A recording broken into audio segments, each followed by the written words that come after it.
psychologists, psychotherapists, and psychiatrists. What seems normal to everyone but actually indicates that people should seek help. People often turn a blind eye to the burden and behavior of their loved ones. The ability to set boundaries for personal space and make others respect them for your own well-being, unfortunately, is not innate. What obvious, overt actions do people consider normal when they are not? When your partner diminishes the importance of what interests you and only encourages what they think should interest you. When your partner constantly interrupts your speech, and in the end, only they speak for both of you, and later, only they make decisions. When your partner ignores or reacts very reservedly to your achievements but blows your mistakes and failures out of proportion. When your partner targets your weaknesses to win an argument. As a psychotherapist, I can say, if you grew up or still live in a family where all family members are forced to make efforts to keep one family member in a good and peaceful mood, this is not healthy. Everyone is responsible for their own feelings, and you are not obligated to soothe others. They should learn to regulate their emotions themselves. In our family, it was like that. Everyone tried to make sure Dad was satisfied. You could never predict what would set him off, and if we upset him, he would stay angry for weeks, throw tantrums, smash whatever was at hand, and hurl insults. This person threw me against a wall when he was drunk, and then he would tell us about his childhood psychological traumas, as if that justified his behavior. He was the first to admit he needed professional help and treatment, but he never followed through. Thankfully, he is no longer part of my life. Isolation from friends. My friend is currently experiencing serious emotional and psychological issues. We still communicate, but he has distanced himself from others. From time to time, we manage to reach him, but it's very difficult. As a psychotherapist, I encounter several issues that could have been prevented: unhealthy coping mechanisms, such as frequent alcohol consumption to relax or excessive smoking. Even such behavior can indicate that a person is trying to avoid a stressful situation.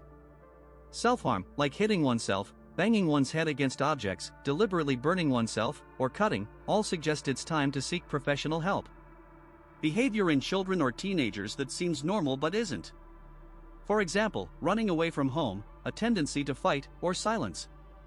If a person is constantly silent, something might be wrong, though not always, as some people are quieter than others.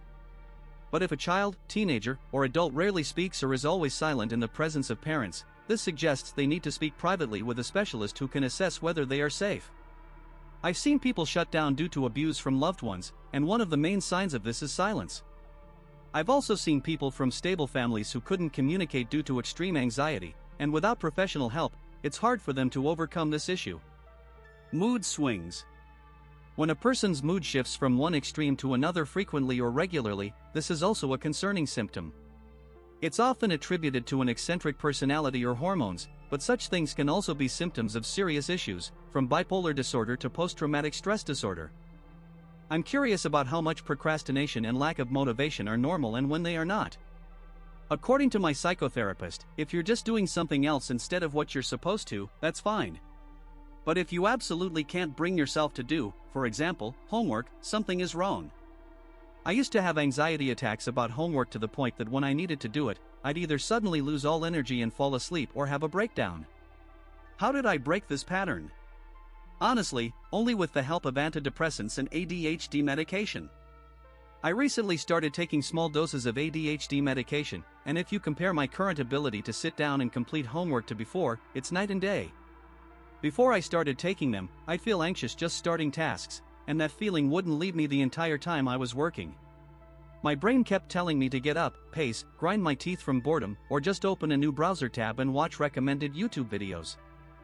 I felt this my whole life and only recently realized this wasn't normal. Parents' attitudes toward you.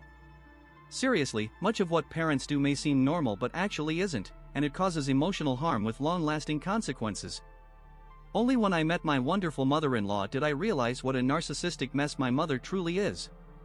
Don't be afraid to seek a psychologist. Trauma isn't always one horrific event, sometimes it's thousands of tiny cuts. Inability to manage one's emotions, along with a negative tone and self-talk, we can be harsher to ourselves than anyone else. Some parents have a tendency to share their adult problems with their children. No, your young child doesn't need to know you're struggling with money or that dad is sleeping with the neighbor. Also, parents who think their child needs fixing, when in reality, the entire family needs psychological support or treatment. I've often seen people dismiss their depression or other psychological disorders because it's trivial, others have it worse, or I should be able to handle it myself. You don't have to suffer from psychological disorders. You deserve happiness, and psychotherapists and psychiatrists can help you learn to help yourself. Seeking help isn't a weakness, it's about developing coping skills or getting medication to recalibrate your brain's neurotransmitters. I conduct research in psychology. If your child exhibits unusual social behaviors, such as not responding to their name, not returning smiles, not pointing at things, not using gestures, perceiving your hands as tools or extensions of their body, engaging in repetitive movements, or not reacting when you stare at something to draw their attention to it, consult a pediatrician about screening for autism spectrum disorders. Ignoring relationship issues. Avoiding conversations, saying that's enough, or staying silent. Ignoring self-doubt or anxiety by lashing out at your partner, for example, asking endless questions about an acquaintance instead of saying, I feel insecure for some reason, please talk to me about it. I worked as a family psychologist for 10 years and could give many examples, but these are the two most common. Ignoring your feelings, thoughts, and inner voice when it tells you something is wrong because others have it worse. If you don't take your thoughts and emotions seriously, your problems will soon become deeper and more painful. I'm not a psychotherapist or mental health specialist, but I've been a patient with severe depression and anxiety for a long time, most of my life, you could say. Subtle signs of depression. Fatigue for no reason. Feelings of worthlessness.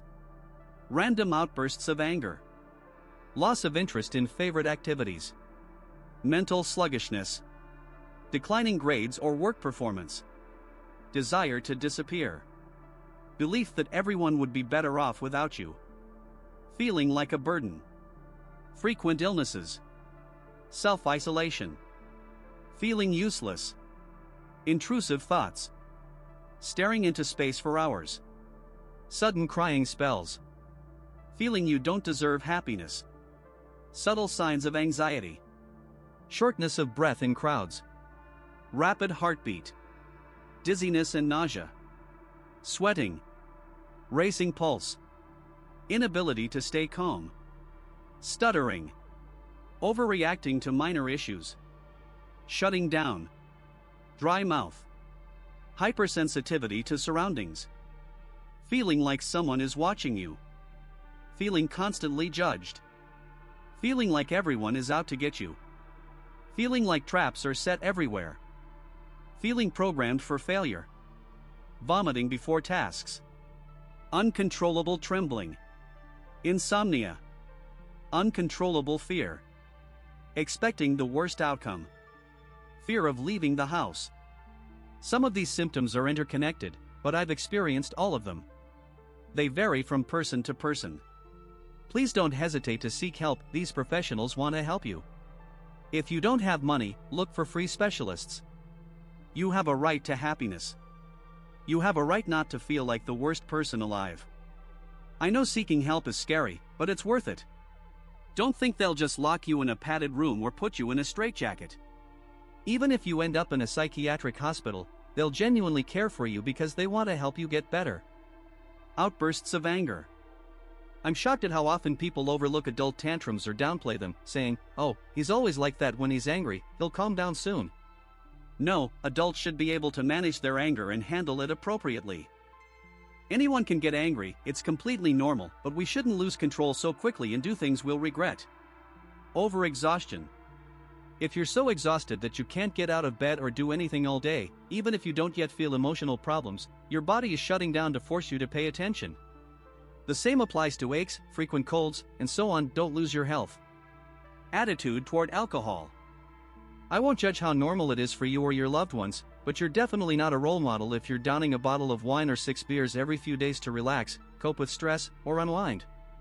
If you drink every night before bed because you can't sleep otherwise or throw drunken parties every weekend, even if you don't drink during the week, many people don't think about these drinking habits, especially if they haven't yet faced noticeable negative consequences.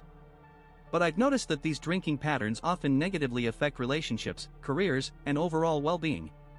Be sure to subscribe to our channel so you don't miss new, super interesting discussions. In the meantime, check out our other videos.